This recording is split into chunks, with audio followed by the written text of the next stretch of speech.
시간 우리 주신 하나님의 말씀인 구약성경 여호수아 4장 말씀입니다. 구약성경 322페이지쯤 여호수아 4장 1절에서 5장 1절까지 말씀입니다. 구약성경 322페이지, 323페이지쯤 여호수아 4장 1절에서 5장 1절까지인데 먼저 4장 1절부터 9절까지 읽으시고 그리고 19절부터 5장 1절까지 읽도록 하겠습니다. 4장 1절에서부터 9절까지 우리 교독하도록 하겠습니다. 4장 1절입니다. 그 모든 백성이 요단을 건너가기를 마침에 여호와께서 여호수아에게 말씀하여 이르시되 그들에게 명령하여 이르기를 요단 가운데 제사장들의 발이 굳게 선 그곳에서 돌 12를 택하여 그것을 가져다가 오늘 밤 너희가 유숙할 그곳에 두게 하라 하시니라.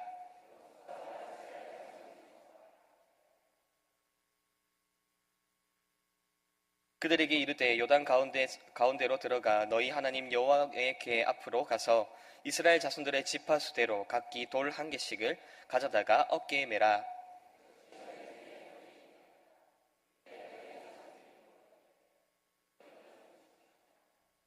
그들에게 이르기를 요단물이 여호와의 언약궤 앞에서 끊어졌나니 곧 언약궤가 요단을 건널 때에 요단물이 끊어졌으므로 이 돌들이 이스라엘 자손에게 영원히 기념이 되리라 하라 하니라.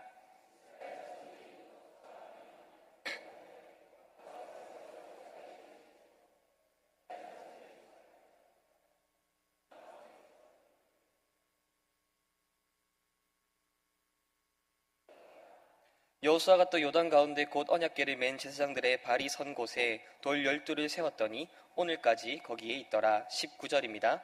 첫째 달 10일에 백성이 요단에서 올라와 여리고 동쪽 경계 길갈에 진침해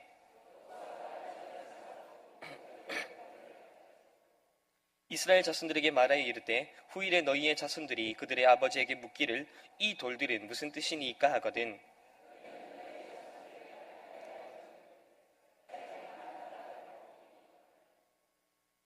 너희 하나님 여호와께서 요단물을 너희 앞에서 마르게 하사 너희를 건너게 하신 것이 너희 하나님 여호와께서 우리 앞에 홍해를 말리시고 우리를 건너게 하심과 같았나니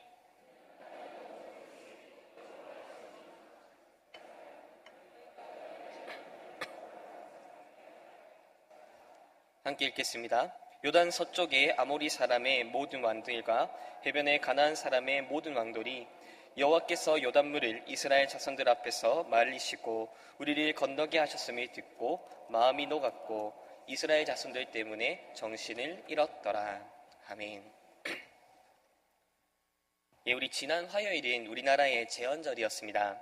제헌절은 대한민국 헌법이 공포된 것을 기념하는 날로 올해는 이 우리나라 헌법이 공포된 지 70주년을 맞이하는 해입니다.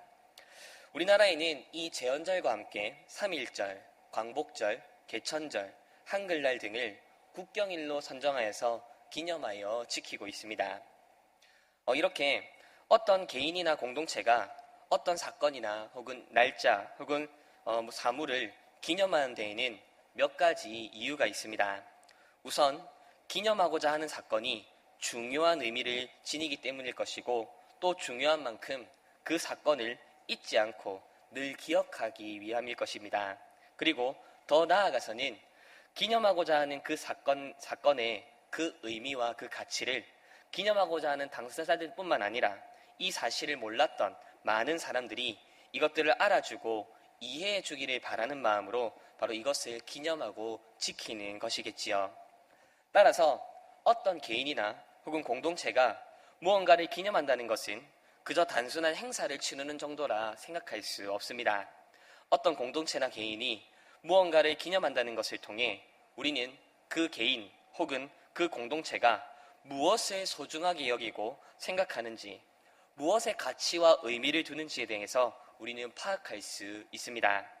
즉, 무언가를 기념한다라고 하는 이 행위는 어떤 단회적인 이벤트나 행사로 그치는 것이 아니라 그것을 기념하는 자들의 정체성을 보여주는 것이라고 할 수 있습니다. 그리고 오늘 본문에도 바로 이 기념하는 것과 관련된 내용이 기록되어 있는데요. 바로 여호수아와 이스라엘 백성들이 요단강을 건넌 사건을 기념하는 내용입니다. 그렇다면 왜 이스라엘 백성들은 이 요단강을 건넌 사건을 기념한 것일까요? 또 그것이 그들에게 어떤 의미를 지니는 것이었겠습니까? 나아가서 이스라엘 백성들이 요단강을 건넌 이 사건이 지금 이 시대를 살아가는 우리들에게는 어떤 의미를 지니겠습니까? 우리 본문을 통해 이와 같은 내용들을 살펴보도록 하겠습니다. 앞에서 이미 말씀드렸듯이 오늘 본문은 여호수아와 이스라엘 백성들이 요단강을 건넌 것을 기념하는 내용을 다루고 있습니다. 이스라엘 백성들이 요단강을 건널 때에 여호수아가 이스라엘 백성들로 하여금 언약궤를 메고 있는 그 제사장들이 선 그곳에서 각 지파대로 한 개씩 돌을 어깨에 메어 들고 나와서 그 돌을 쌓고 그것으로 인해 요단강을 건넌 것을 기념하라 명령합니다. 그렇다면 이스라엘 백성들은 이 요단강을 건넌 사건을 왜 기념하는 것이겠습니까? 그것은 말 그대로 이 요단강을 건넌 사건이 이 여호수아와 이스라엘 백성들에게 매우 중요한 사건이었기 때문일 것입니다. 그렇다면 요단강을 건넌 사건이 지니는 의미가 무엇입니까? 그것은 바로 이스라엘 백성들을 향한 하나님의 구원 사역과 그 은혜에 대한 확신과 기대를 심어주는 것을 의미합니다. 지금 여호수아와 이스라엘 백성들이 요단강을 건넌 사건과 매우 유사한 사건이 과거 이스라엘 백성들 가운데서도 한 번 있었는데요. 바로 출애굽한 이스라엘 백성들이 홍해를 건넌 사건입니다. 출애굽 당시 하나님께서는 애굽의 10가지 재앙을 내리시는 것을 통해 이스라엘의 하나님 여호와만이 참 하나님이시라는 것과 자기 백성 이스라엘을 대적하는 자들을 물리치시고 심판하시는 분이심을 분명하게 알리셨습니다. 그리고 이스라엘 백성들을 애굽으로부터 이끌어내셨지요.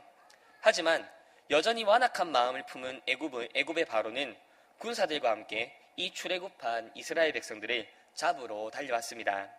그때 하나님께서는 모세를 통해 홍해가 갈라지게 하시고 이스라엘 백성들로 하여금 그 홍해를 건너게 하셨습니다.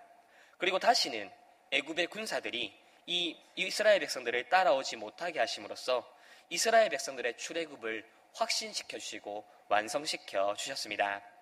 그리고 이 출애굽 1세대가 홍해를 건넌 사건과 동일한 의미를 지니는 사건이 바로 이 여호수아와 이스라엘 백성들, 즉 광야 세대가 요단강을 건넌 사건이 바로 그 의미입니다. 이들이 요단을 건넜다는 것은 하나님께서 그들과 함께 하시며 그들을 위해 일하신다고 하는 확신을 심어주는 사건이라고 할 수 있습니다. 다만 홍해 사건과 요단을 건넌 사건의 차이가 있다면 홍해 사건은 하나님께서 이미 이루어 놓으신 출애굽을 더욱더 확실하게 해주는 사건이라고 한다면 이 요단을 건넌 사건은 이제 앞으로 이스라엘 백성들이 감당해야 될 가나안 정복 전쟁 가운데서도 하나님께서 날마다 그들과 함께 하시며 그들을 위해 일하신다고 하는 확신을 심어주는 사건이라고 할 수 있습니다. 결국 홍해 사건 그리고 오늘 본문에서 기록하고 있는 요단강을 건넌 사건은 모두 다 이스라엘 백성들을 위한 하나님의 임재와 그 하나님의 일하심에 대해서 나타내고 의미하는 사건이라 할 수 있습니다. 그리고 광야 세대인 이 여호수아와 이스라엘 백성들은 이러한 하나님의 임재와 일하심을 기념하기 위해서 이 요단강 바닥에서 주었던 12돌을 쌓았습니다. 그런데 여기서 우리는 앞에서 언급했던 무언가를 기념한다라고 하는 것이 지니는 의미에 대해서 다시 생각해 볼 필요가 있습니다. 사람들이 무언가를 기념하는 이유는 무엇입니까? 그것은 그들에게 있어서 의미 있고 소중하고 가치 있는 것들을 다시금 기억하고 되새기기 위함이 바로 기념하는 행위입니다. 따라서 무언가를 기념한다는 것은 그 개인과 그 공동체가 무엇을 귀하게 여기고 무엇을 소중하게 여기는지를 보여주는 정체성의 척도가 된다는 것을 앞에서 말씀드렸습니다. 자, 그렇다면 지금 이스라엘 백성들이 기념하고 있는 것은 무엇입니까? 그것은 바로 하나님의 임재와 하나님의 역사하심입니다. 하나님께서 이스라엘 백성들과 함께 하시며 하나님께서 그들을 위해 일하셨고 일하시고 일하실 것을 그들이 기념하고 있는 것이지요. 이것을 다르게 표현하면 지금 여호수아와 이스라엘 백성들에게 있어서 가장 소중하고 가치 있는 일이라고 하는 것은 바로 하나님의 임재를 누리는 것과 하나님의 일하심을 경험하며 누리며 사는 것을 의미합니다. 그들에게 있어서 가장 의미 있고 가장 가치 있는 일은 바로 그들 자신들을 위한 하나님의 구원 역사를 경험하고 그것을 누리는 일이라는 것을 바로 이 요단강을 건넌 사건을 기념하는 것을 통해서 지금 보여주고 있는 것이지요. 이처럼 여호수아와 이스라엘 백성들은 요단을 건넌 사건을 기념하였습니다. 이를 통해 자신들에게 가장 중요하고 가장 의미 있는 일이 바로 자신들을 위한 하나님의 구원 사역을 기리고 기념하는 것이라는 것을 고백하고 표현하고 있는 것입니다. 그리고 이러한 사실은 지금 이 시대를 살아가는 우리 스스로에게도 이런 질문을 던지게 만드는데요. 그렇다면 과연 우리는 이 하나님의 구원을 기념하고 즐거워하고 있습니까? 나 개인과 우리 성막교회는 우리를 위해 베푸신 하나님의 구원 사역과 그 은혜를 가장 귀하고 소중한 것으로 여기며 그것을 날마다 기념합니까? 이때 우리 각 개인이 이 하나님의 구원 역사와 은혜를 얼마나 기억하고 소중히 여기는가에 대해서는 각자가 생각해 보시면 좋겠습니다. 대신 이 시간에는 과연 우리 교회가 공동체적으로 이 하나님의 구원 사역과 그 은혜를 얼마나 제대로 기뻐하고 있는지에 대한 기준을 살펴보았으면 좋겠는데요. 우선 첫 번째로 우리 교회는 하나님의 구속사적 절기들을 얼마나 지키고 기념하는 일에 열심을 내고 있습니까? 여기서 말하는 구속사적 절기란 성탄절, 부활절, 승천절, 그리고 성령 강림절을 의미합니다. 예수님께서 인간의 모습으로 이 땅에 오신 성육신을 기념하는 성탄절, 그리고 예수 그리스도의 대속의 죽음과 다시 살아나심을 기념하는 부활절, 그리고 부활하신 예수님께서 하늘에 오르시어 하나님 보좌 우편에 앉으신 것과 거기서 우리를 위해 간구하시는 것을 기념하는 승천절, 그리고 부활하신 주님의 영인 성령님께서 우리들 각 사람에게 임하신 것을 기념하는 성령 강림절이 바로 방금 말씀드린 구속사적 절기들입니다. 이것들을 구속사적 절기라고 부르는 이유는 바로 이 절기들이 우리 구주 예수 그리스도 안에서 행하신 하나님의 구원 사역과 그 은혜들을 보여주고 기념하는 절기들이기 때문입니다. 이때 우리가 생각해야 될 것은 여기에는 어린이 주일이나 어버이 주일, 혹은 맥주 감사 주일이나 추수 감사 주일, 그리고 송구 영신이나 신령 감사 주일과 같은 그런 날들은 속하지 않는다는 사실입니다. 이러한 날들은 절기라는 용어를 사용하는 것이 아니라 기념주일이라고 하는 용어를 사용하지요. 이전에도 한번 설명을 드린 적이 있는 것 같습니다만 많은 사람들이 이 구속사적 절기와 기념주일을 잘 구분하지 않습니다. 그저 막연하게 이것도 저것도 다 교회에서 기념하는 그런 날들인가 보다라고 하는 식으로 쉽게 생각하지요. 하지만 구속사적 절기와 기념주일은 엄연히 구분해야 됩니다. 왜냐하면 기념주일에서 말하는 가치들은 불신자들도 감사할 만한 가치들이지만 이 구속사적 절기들을 통해 기념하고자 하는 가치들은 오직 우리 그리스도인들에게만 해당하는 그런 가치들이기 때문입니다. 예를 들어 교회가 어린이 주일과 어버이 주일을 그런 날들을 지키는 것처럼 세상도 가정의 달이라고 하여서 5월을 의미 있게 보냅니다. 교회가 추수감사주일을 지키는 것 같이 세상도 추석과 한가위라는 명절을 통해서 하나의 결실과 물질적인 복에 대해서 감사하지요. 우리가 송구영신 예배를 통해 드리듯이 세상도 망년회와 송년회 그리고 해돋이 구경과 같은 그런 것들을 통해서 지난 한 해를 되돌아보고 새로운 한 해를 맞이하는 것을 볼 수 있습니다. 물론 우리 그리스도인들은 이런 것들을 기념할 때에 하나님의 이름으로 기념하고 그들은 자신들의 이름으로 감사하고 자신들의 어떤 운이나 복, 노력 등 그런 다양한 이유들로 이런 것들을 기념하는 것은 분명한 차이일 것입니다. 하지만 결국 위와 같은 것들은 그 감사의 내용에 있어서만큼은 세상 사람들, 즉 불신자들이 추구할 만한 것들과 전혀 다르지 않다는 것입니다.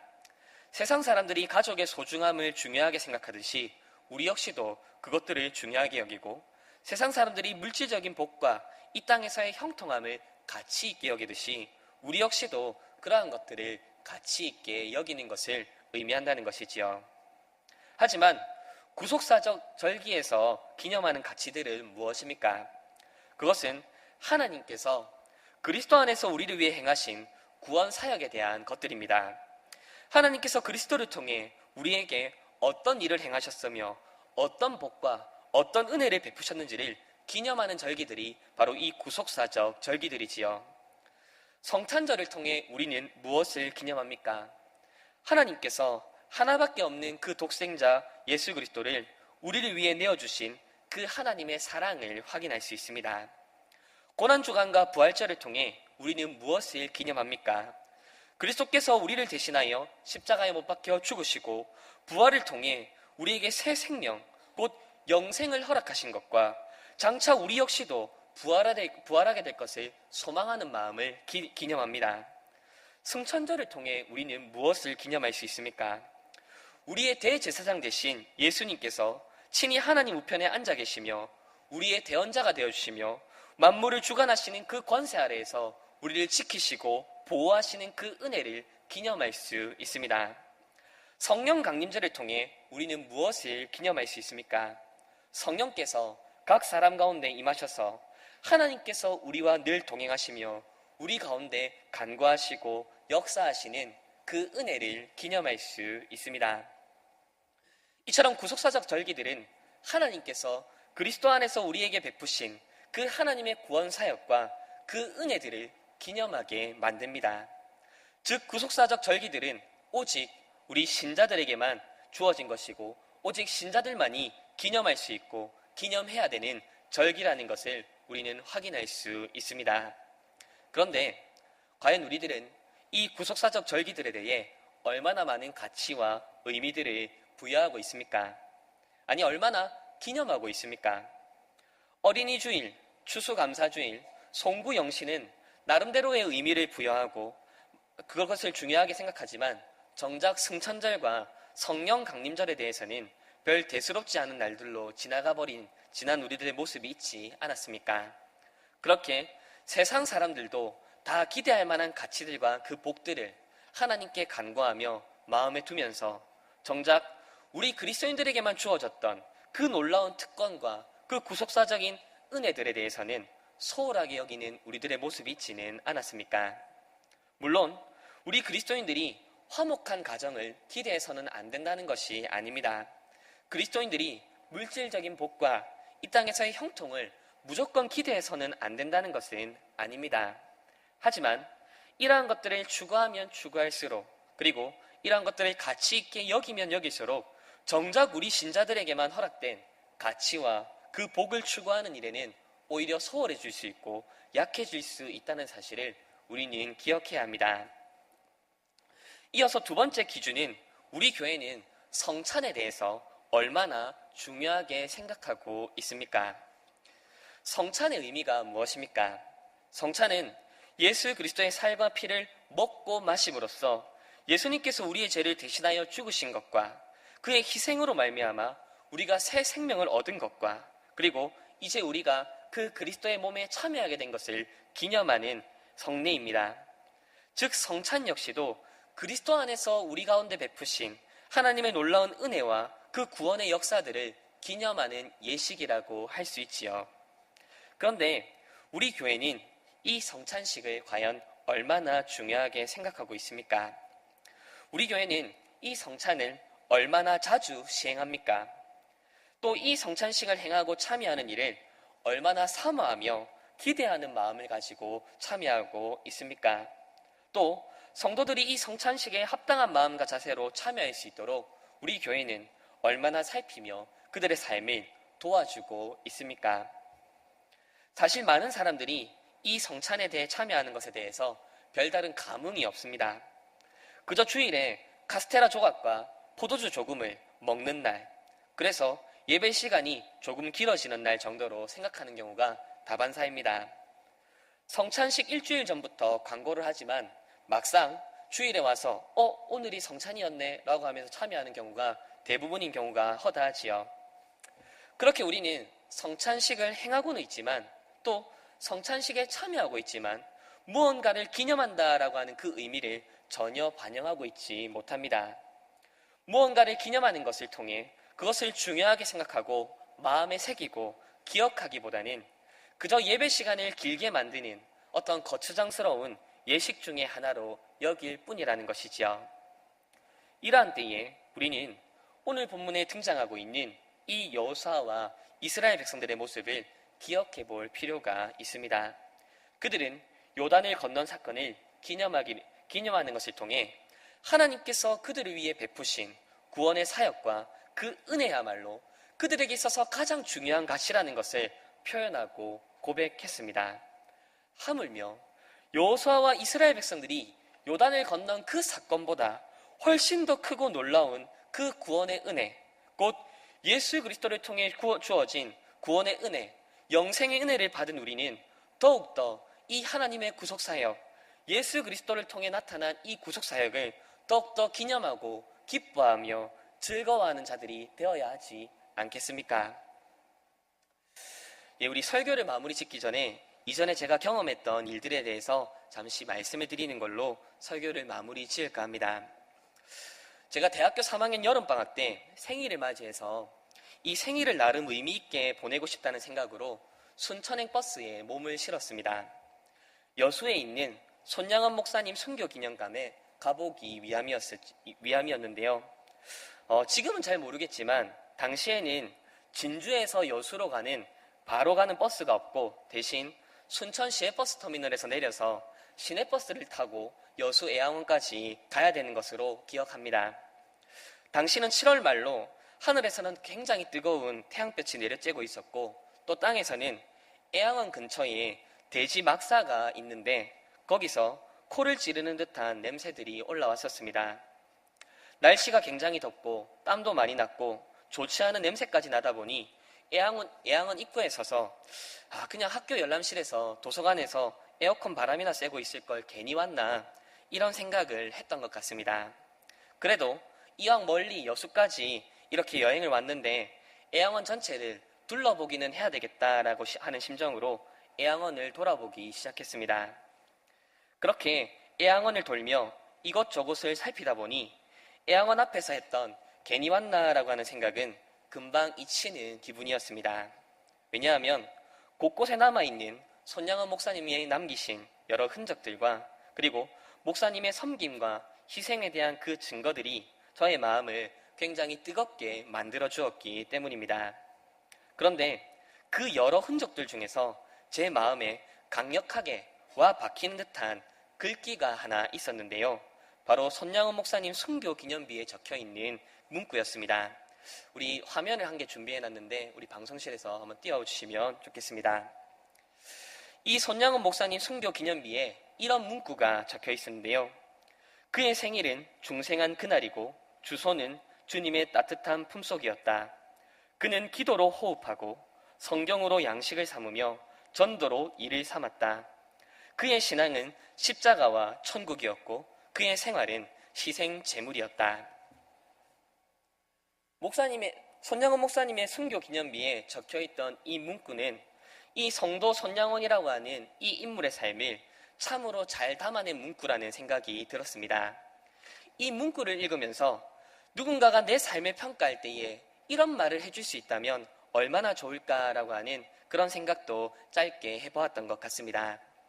그런데 이 기념비에 새겨진 문구 중에서 제 마음에 가장 크게 다가온 문구가 하나 있었는데요.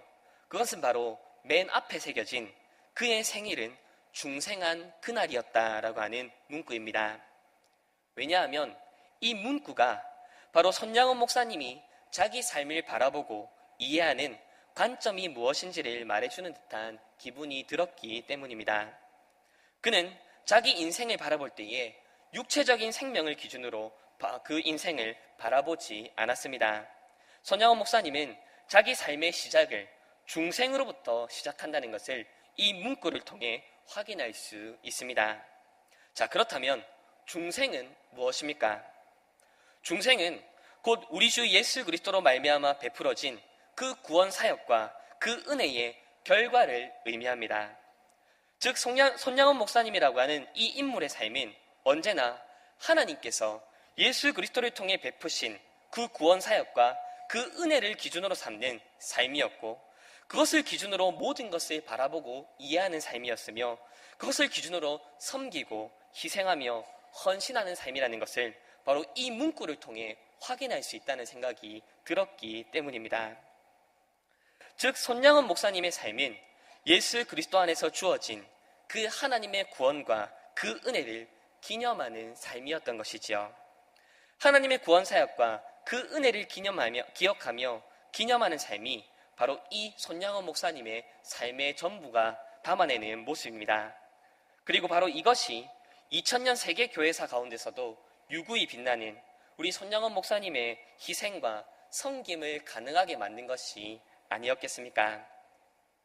이처럼 우리 그리스도인들의 삶은 철저하게 하나님께서 우리에게 베푸신 그 구원의 사역과 은혜를 기념하는 삶이어야 됩니다. 그리고 우리가 그것을 기념하고 기억하는 삶을 살 때에 우리 역시도 손양원 목사님과 다르지 않은 그리스도인으로서의 빛과 소금으로서의 삶을 감당할 수 있을 것입니다. 이제 말씀을 맺겠습니다. 오늘 우리는 본문을 통해 이스라엘 백성들이 요단을 건넌 사건을 기념하는 것이 지닌 의미에 대해서 살펴보았습니다. 여호수아와 이스라엘 백성들은 요단을 건넌 사건을 기념하는 것을 통해 그들에게 베풀어 주신 하나님의 구원과 그 은혜야말로 자신들의 삶에서 가장 중요한 것이라는 것을 고백하였습니다. 우리 역시도 마찬가지입니다. 우리가 진정으로 기념해야 될 일들은 하나님께서 예수 그리스도 안에서 우리에게 베푸신 구원과 그 은혜여야 합니다. 이를 위해 우리는 구속사적 절기와 성찬에 참여하기를 힘써야 합니다. 이를 위해 우리는 구원과 그 은혜를 기념하고 기뻐하기를 소홀히 하지 말아야 합니다. 만약 우리가 이 하나님의 구원과 은혜를 기념하고 기뻐하는 일을 소홀히 여길 때에 우리의 삶은 다른 가치들이 우리의 마음과 우리의 생각들을 대신 채우려고 할 것입니다. 아무쪼록 이 하나님의 구원 사역과 그 은혜를 기념하는 일에 더욱 마음을 쏟는 우리가 되었으면 좋겠습니다. 구속사적 절기들과 성찬에 참여하는 것에 온 마음을 담아내므로 그리스도 안에서 베푸신 하나님의 구원의 역사와 그 은혜들을 더욱더 풍성하고 복되게 누리시는 저와 우리 성막교회 성도님들, 그리고 우리의 언약의 자녀들 되기를 우리 주님의 이름으로 축원드립니다.